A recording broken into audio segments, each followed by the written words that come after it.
லைட்டா வருது. இந்த வீடியோல நம்ம ரொம்பவே கிராண்டான ஜிமிக்கி கம்மல் எப்படி பண்றது அப்படிங்கறத பார்க்க போறோம். ஓகே गाइस, வாங்க இப்ப நம்ம வீடியோக்குள்ள போகலாம்.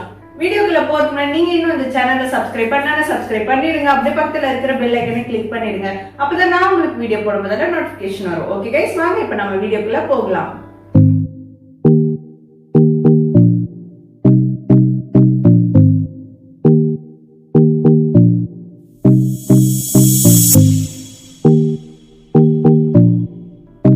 ஓகே கைஸ், நம்ம வந்து ஃபர்ஸ்ட் மோல்டு வச்சு நம்ம செய்யலாம். மோல்டு வச்சும் பண்ணலாம், நம்ம கையிலே கூட டிசைன் பண்ணி ஸ்டட் வந்து பண்ணிக்கலாம். ஃபர்ஸ்ட் நான் வந்து மோல்டு யூஸ் பண்ணி ஃபர்ஸ்ட் பண்ணிக்கிறேன். நல்லா போட்டு ப்ரெஸ் பண்ணிக்கோங்க. லைட்டாக வந்து ஆயில் அப்ளை பண்ணிக்கோங்க மோல்டுக்கு. அப்போ தான் வந்து ஈஸியாக ரிமூவ் பண்ண முடியும். ரொம்பவும் அப்ளை பண்ணிடாதீங்க. நல்லா போட்டு ப்ரெஸ் பண்ணுங்க. அப்போ தான் அந்த அச்செல்லாம் கரெக்டாக வரும். அதுக்கப்புறம் லைட்டாக எல்லா பக்கமும் ப்ரெஸ் பண்ணி ரிமூவ் பண்ணி எடுத்துக்கலாம். எடுத்ததுக்கு அப்புறமா இந்த மாதிரி கம்பி ஏதாவது டூல்ஸ் யூஸ் பண்ணி சைடில் இருக்கிற எக்ஸ்ட்ரா மண் எல்லாத்தையுமே நம்ம வந்து ஒரு ஷேப்பாக ரிமூவ் பண்ணி எடுத்துக்கலாம். அதுக்கு அடுத்தது நிக்ரோம் ஒயர் அப்படி இல்லைன்னா கட்டு கம்பியை வந்து யூ ஷேப்பில் பெண்ட் பண்ணி ஜாயின் பண்ணிக்கலாம். நிக்ரோம் ஒயர் வந்து 0.9 mm இருந்தால் கொஞ்சம் ஸ்ட்ராங்காக இருக்கும். இந்த மாதிரி வந்து கீழ்ப்பக்கமாக ஜாயின் பண்ணிக்கலாம். ஜாயின் பண்ணதுக்கு அப்புறமா ஃபர்ஸ்ட் குழி பீட்ஸ் எடுத்து நம்ம வந்து மேல் பக்கமாக ஒரு பீட்ஸ் வந்து ஜாயின் பண்ணிக்கலாம். அவ்வளோதான் கைஸ், ஸ்டட் வந்து ரெடி ஆயிடுச்சு. இது வந்து கொஞ்சம் ட்ரை ஆகட்டும், கலர் சேஞ்ச் ஆகிற வரைக்கும் அப்படியே விடுங்க. இப்போ வந்து நாம் கையில் டிசைன் பண்ணுற ஸ்டட்டு வந்து பார்க்கலாம். கொஞ்சமாக மண் எடுத்து தேய்ச்சிக்கோங்க. தேய்ச்சிட்டதுக்கு அப்புறமா பென்னோட பேக் சைடு யூஸ் பண்ணி நான் வந்து ஒரு ரவுண்ட் ஷேப் போட்டிருக்கேன். உங்களுக்கு எவ்வளோ பெரிய சைஸ் ரவுண்ட் வேணுமோ அவ்வளோ பெரிய சைஸ் வந்து கட் பண்ணிக்கோங்க. கட் பண்ணிவிட்டு சைடில் இருக்கிற எக்ஸ்ட்ரா மண் எல்லாத்தையுமே ரிமூவ் பண்ணிடலாம். ரிமூவ் பண்ணிவிட்டு இந்த மாதிரி நம்ம ரவுண்ட் போட்டிருக்கோம் இல்லைங்களா, அதை விட சின்ன ரவுண்ட் ஷேப் யூஸ் பண்ணி ஒரு ரவுண்டும் அதுக்கு சென்டரில் ஒரு குட்டி ரவுண்டும் போட்டுக்கலாம். போட்டு முடிச்சதுக்கப்புறம் இந்த மாதிரி டூல்ஸ் ஏதாவது யூஸ் பண்ணி குட்டி குட்டி லைன் மாதிரி நம்ம டிசைன் பண்ணிக்கலாம். நைஃப் யூஸ் பண்ணி கூட இந்த டிசைனை போட்டுக்கலாம். இதுக்கும் நம்ம வந்து யூ ஷேப்பில் கட்டுக்கம்பி அப்படி இல்லைன்னா நிக்ரோம் ஒயரை வந்து ஜாயின் பண்ணிக்கலாம். நிக்ரோம் ஒயர் வந்து கொஞ்சம் திக்னஸ் அதிகமாக இருக்கிற நிக்ரோம் ஒயரை யூஸ் பண்ணுங்க. அப்போ தான் வந்து ஸ்ட்ராங்காக ஜிமிக்கி வந்து ஹேங் பண்ண முடியும். அதுக்கு அடுத்தது ஃபர்ஸ்ட் குழி பீட்ஸ் லாலிபாப் பீட்ஸை வந்து சுற்றி ஜாயின் பண்ணலாம். பீட்ஸ் ஜாயின் பண்ணும்போது கொஞ்சம் கேப் விட்டு ஜாயின் பண்ணுங்க. ட்ரை ஆகும்போது ஒரு சுத்து வந்து சுருங்கும். அந்த டைம்ல வந்து நம்ம கிட்ட பீட்ஸ் ஜாயின் பண்ணோம் அப்படின்னா பீட்ஸ் எல்லாம் கிட்ட வந்துட்டு ஒன்று மேலே ஒன்று கீழே போயிடும். அதனால கொஞ்சம் கேப் விட்டு ஜாயின் பண்ணுங்க. இந்த மாதிரி சுற்றி வந்து ஜாயின் பண்ணிக்கலாம். ஜாயின் பண்ணிட்டு கீழே வச்சுட்டு எல்லா பீட்ஸையும் கீழ் பக்கமாக ப்ரெஸ் பண்ணி விட்டுக்கோங்க. இந்த ஸ்டட்டு வந்து லைட்டாக கலர் சேஞ்ச் ஆனதுக்கு அப்புறமா ஜிமிக்கி வந்து பண்ணிக்கலாம். உங்களுக்கு எந்த குழி சைஸில் வேணுமோ அந்த குழியில் வச்சு மண் எடுத்துக்கலாம்.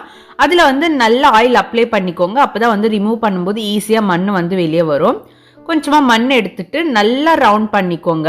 எந்த ஒரு கிராக்கும் இல்லாத மாதிரி ரவுண்ட் பண்ணிவிட்டு நல்லா போட்டு ப்ரெஸ் பண்ணிவிட்டு இந்த மாதிரி நைஃப் வச்சு கட் பண்ணிக்கலாம். கட் பண்ணிட்டதுக்கு அப்புறமா இந்த மாதிரி டூல்ஸ் யூஸ் பண்ணி அதை வந்து ஆயிலில் டிப் பண்ணிட்டு இந்த மாதிரி ப்ரெஸ் பண்ணி எடுத்துக்கலாம். நம்ம எதுக்கு இந்த மாதிரி ப்ரெஸ் பண்ணுறோம் அப்படின்னா ஜிமிக்கியோட லென்த் வந்து கொஞ்சம் அதிகமாக இருக்கும், பெரிய சைஸாக இருக்கிற மாதிரி இருக்கும். நெக்ஸ்ட் வந்து கர்வ் ஷேப் கட்டர் யூஸ் பண்ணி சைடில் இருக்கிற மண் எல்லாத்தையுமே நம்ம வந்து ரிமூவ் பண்ணிக்கலாம். இந்த மாதிரி ரிமூவ் பண்ணுறதால ஜிமிக்கியோட வெயிட் வந்து ரொம்பவே கம்மியாக இருக்கும். நம்ம கிளே வச்சு பண்ணுறதால ஜிமிக்கி வந்து வெயிட்டாக இருக்கும் அப்படின்னு நிறைய பேர் நினைப்பாங்க. நம்ம இந்த மாதிரி மண்ணை வந்து ரிமூவ் பண்ணும்போது வெயிட் வந்து ரொம்பவே குறைஞ்சிரும். நம்ம வந்து ரிமூவ் பண்ணிட்டதுக்கு அப்புறமா லைட்டாக வாட்டர் எடுத்து எல்லா பக்கமும் நல்லா வந்து ஸ்மூத் பண்ணிக்கலாம். இதே மாதிரி இன்னொரு பக்கம் ஜிமிக்கியும் நம்ம வந்து செஞ்சுக்கலாம். இப்போ வந்து 2 ஜிமிக்கி நம்ம பண்ணியாச்சு. இப்போ வந்து மேல் சைடில் பென்னோட பேக் சைடு யூஸ் பண்ணி ஒரு ரவுண்ட் போட்டுக்கலாம். போட்டதுக்கப்புறம் அதோட பெரிய ரவுண்ட் ஷேப் யூஸ் பண்ணி உங்ககிட்ட எந்த டூல்ஸ் இருக்கோ அதை யூஸ் பண்ணி ரவுண்ட் போட்டுக்கோங்க. அதுக்கு அடுத்தது இந்த ரவுண்டை விட இன்னும் கொஞ்சம் பெரிய சைஸ் ரவுண்ட் ஷேப் யூஸ் பண்ணி நான் இன்னொரு ரவுண்ட் போட்டுக்கிறேன். வீட்டில் வேஸ்ட்டாக எந்த டூல்ஸ் இருக்கோ அதை வந்து யூஸ் பண்ணிக்கோங்க. இதை தான் யூஸ் பண்ணணும் அப்படின்ட்டுலாம் எதுவும் இல்லை. அதுக்கப்புறமா அதுக்கு கீழே வந்து இந்த மாதிரி நைஃப் யூஸ் பண்ணி ஒரு லைன் போட்டுக்கலாம். அந்த லைனுக்கு கீழே இன்னொரு லைனும் நம்ம வந்து போட்டுக்கலாம். அதுக்கு அடுத்தது ரீஃபில்லோட ரவுண்ட் ஷேப் யூஸ் பண்ணி அந்த ரவுண்ட் இருக்கு இல்லைங்களா, ஃபர்ஸ்ட் ஒரு ரவுண்ட், அதுக்கு அடுத்தது ஒரு ரவுண்டை விட்டுட்டு மூணாவதுல இருக்கிற ரவுண்டில் நம்ம வந்து டிசைன் பண்ணிக்கலாம் குட்டி குட்டி ரவுண்ட் ஷேப்பா.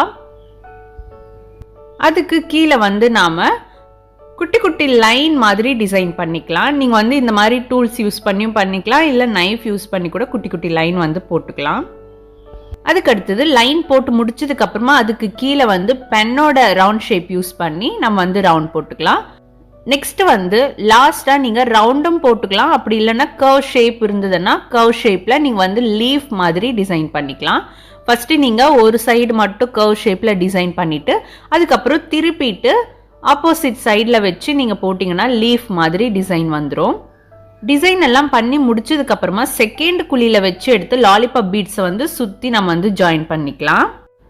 ஜாயின் பண்ணும்போது கொஞ்சம் கேப் விட்டு ஜாயின் பண்ணிக்கலாம்.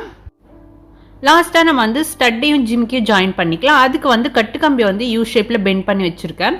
அது வந்து ஆல்ரெடி நம்ம ஜாயின் பண்ணி வச்சுருக்கிற கட்டுக்கம்பி கூட சேர்த்துட்டு நம்ம வந்து ஜாயின் பண்ணிக்கலாம். கரெக்டாக நேராக பார்த்து ஜாயின் பண்ணுங்கள். ஜாயின் பண்ணிவிட்டு லைட்டாக வந்து தூக்கி பாருங்கள் கரெக்டாக இருக்கா இல்லையா அப்படின்ட்டு தூக்கி பார்த்துட்டு அட்ஜஸ்ட் பண்ணிக்கோங்க.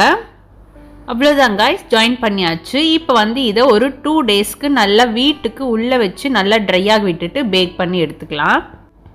இப்போ வந்து நம்ம 2 டேஸ் நல்லா ட்ரையாக விட்டு பேக் பண்ணி எடுத்துட்டோம். பேக் பண்ணி எடுத்ததுக்கப்புறம் நல்லா வாஷ் பண்ணிவிட்டு அந்த வாட்டர் நல்லா ட்ரை ஆனதுக்கப்புறமா நம்ம வந்து பிளாக் கலர் பெயிண்ட் எடுத்துகிட்டு அதில் வந்து நல்ல வாட்டரை வந்து மிக்ஸ் பண்ணிவிட்டு நம்ம வந்து ஃபஸ்ட்டு கோட்டிங் பெயிண்ட் பண்ணிக்கணும். இது பார்த்திங்கன்னா அந்த டிசைன் எல்லாம் இருக்கு இல்லைங்களா, ரவுண்ட் ஷேப்பு, அந்த லைன், அந்த டிசைன் எல்லாத்துக்குமே இந்த பிளாக் பெயிண்ட், வாட்டர் மிக்ஸ் பண்ண பிளாக் பெயிண்ட்டை வந்து அப்ளை பண்ணிக்கலாம். இந்த பீட்ஸ்க்கெல்லாம் பெயிண்ட் பண்ணணும்னு அவசியம் இல்லை, டிசைனுக்கு மட்டும் பெயிண்ட் பண்ணால் போதும். நெக்ஸ்ட் வந்து இந்த பெயிண்ட் பண்ணுற டூல்ஸை யூஸ் பண்ணி ஆன்டிக் கோல்டு பெயிண்ட் வந்து அந்த குட்டி குட்டி லைன் எல்லாத்தையும் விட்டுட்டு நம்ம வந்து மீதி எல்லாம் பெயிண்ட் பண்ணிக்கலாம். ஃபஸ்ட்டு நான் வந்து ஜிமிக்கிக்கு சேம் இதே மெத்தட் தான், இந்த கம்பி யூஸ் பண்ணி ஃபுல்லாக ஜிமிக்கிக்கு வந்து பெயிண்ட் பண்ணியாச்சு. பெயிண்ட் பண்ணிட்டதுக்கப்புறம் அந்த பெயிண்ட் நல்லா ட்ரை ஆனதுக்கப்புறம் ஸ்டட்டுக்கு வந்து சேம் அதே மெத்தடில் நம்ம வந்து பெயிண்ட் பண்ணிக்கலாம். நெக்ஸ்ட் வந்து கீழே இருக்கிற அந்த பீட்ஸுக்கும் நம்ம வந்து பெயிண்ட் பண்ணிக்கலாம். சேம் அதே ஆன்டிக் கோல்டு தான் நான் வந்து யூஸ் பண்ணுறேன். அதுக்கு பெயிண்ட் பண்ணிவிட்டு அதுக்கப்புறம் ஸ்டட்டில் இருக்கிற பீட்ஸுக்கும் பெயிண்ட் பண்ணிக்கலாம். இந்த பீட்ஸோட பெயிண்ட் எல்லாம் ட்ரை ஆனதுக்கப்புறமா பேக் சைடில் இருக்கிற பீட்ஸுக்கும் ஸ்டட்டுக்கும் நம்ம வந்து சேம் இதே ஆன்டிக் கோல்டு வந்து பெயிண்ட் பண்ணிக்கலாம். பெயிண்ட் பண்ணும்போது ஒரு பெயிண்ட் நல்லா ட்ரை ஆனதுக்கு அப்புறமா தான் இன்னொரு பெயிண்ட் வந்து நம்ம பண்ணணும். அதாவது இப்போ ஜிமிக்கிக்கு பெயிண்ட் பண்ணிட்டு அது நல்லா ட்ரை ஆனதுக்கு அப்புறமா தான் ஸ்டட்டுக்கு வந்து பெயிண்ட் பண்ணணும். ஸ்டட்டுக்கு பெயிண்ட் பண்ணதுக்கு அப்புறமா அது நல்லா ட்ரை ஆனதுக்கு அப்புறம் பீட்ஸுக்கு பெயிண்ட் பண்ணணும். இந்த மாதிரி 1 by 1 பெயிண்ட் பண்ணாதான் நம்மளுக்கு வந்து ஃபினிஷிங் வந்து ரொம்ப சூப்பராக இருக்கும். லாஸ்ட்டாக நம்ம வந்து உள்பக்கம் ஜிமிக்கியோட உள்பக்கம் எல்லாம் வந்து நம்ம அதே சேம் ஆன்டிக் கோல்டு வந்து பெயிண்ட் பண்ணிக்கலாம். அந்த பீட்ஸுக்கு எல்லாத்துக்கும் வந்து நம்ம அதே சேம் ஆன்டிக் கோல்டு வந்து பெயிண்ட் பண்ணிக்கலாம். நம்ம வந்து ஆன்டிக் கோல்டு எல்லாமே ஃபினிஷ் பண்ணதுக்கப்புறம் அது எல்லாமே நல்லா ட்ரை ஆனதுக்கப்புறமா நம்ம வந்து ரெட் கலர் பெயிண்ட் எடுத்து கீழ்ப்பக்கம் நம்ம பெருசாக நம்ம வந்து ஒரு ரவுண்டு போட்டோம் இல்லைங்களா, அதுக்கும் அதுக்கப்புறம் ஸ்டட்டில் இருக்கிற அந்த ரவுண்டுக்கும் பெயிண்ட் பண்ணிக்கலாம். அந்த பெயிண்ட்டும் நல்லா ட்ரை ஆனதுக்கு அப்புறமா நம்ம வந்து கிரீன் பெயிண்ட் வந்து பண்ணிக்கலாம். கீழே இருக்கிற அந்த லீஃபுக்கும் மேலே இருக்கிற அந்த ரவுண்ட் ஷேப்புக்கும் நம்ம வந்து கிரீன் கலர் பெயிண்ட் பண்ணிக்கலாம். இப்போ வந்து நம்ம ஃபினிஷ் பண்ணியாச்சு. இது வந்து நல்லா ட்ரை ஆகட்டும். நல்லா ட்ரை ஆனதுக்கு அப்புறமா நம்ம வந்து வார்னிஷ் அப்ளை பண்ணிக்கலாம். நான் வந்து இந்த பிராண்ட் வார்னிஷ் தான் யூஸ் பண்ணுறேன். இதோட லிங்க் டிஸ்கிரிப்ஷனில் இருக்குது, உங்களுக்கு வேணா நீங்கள் வந்து வாங்கிக்கோங்க. இது வந்து லைட்டாக நம்ம எப்படியும் பெயிண்ட் பண்ணுற மாதிரி தான் ப்ரஷ் வச்சு லைட்டாக எடுத்து ஃபுல்லாக நம்ம வந்து வார்னிஷ் அப்ளை பண்ணிக்கலாம். வார்னிஷ் வந்து நல்லா ட்ரை ஆனதுக்கு அப்புறமா ஸ்டட் வந்து ஸ்டிக் பண்ணிக்கலாம். அதுக்கு வந்து நான் E6000 கம் எடுத்திருக்கேன். உங்களுக்கு வேணும்னா ஃபெவிபாண்ட்ன்ற கம்மை கூட யூஸ் பண்ணிக்கலாம். இதை வந்து நல்லா டைட்டாக ஸ்டிக் பண்ணிவிட்டு 1 டே வரைக்கும் நல்லா ட்ரை ஆக விடுங்க, ஸ்ட்ராங்காக இருக்கும். ஓகே கைஸ், இப்போ வந்து நம்ம ஃபினிஷ் பண்ணியாச்சு பாருங்கள்.